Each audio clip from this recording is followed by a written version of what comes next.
logo. Yan, yan. Yan yung nawa. Yun, project. Tapos, I-click mo. Ay, yun. ano to? Ay, ulitin muna natin kasi naka-load na siya. Sige. I-stop muna natin yung app para umpisa talaga. Project Noah.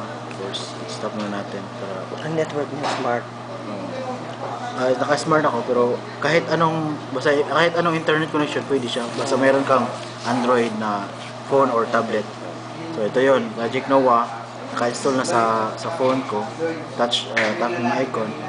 Ito yung splash screen. So ito yung default na view. Interactive map using Google Maps.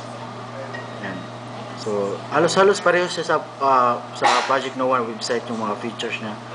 So meron lang mga dagdag kaunti at meron ding wala. Ano po yung mga nadagdag dyan sa apps ng Itong mobile apps ng Noah project? Itong PAR, ito nadagdag.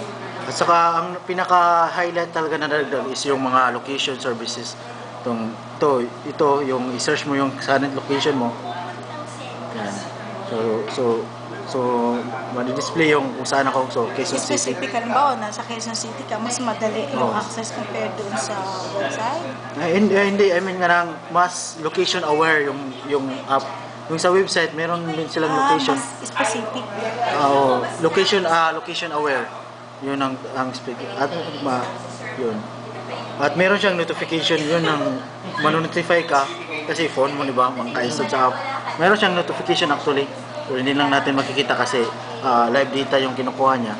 Sige. I-notify ka na may chance ng ulan, percentage of rain, ganyan, for that particular time. So, mayroong notification.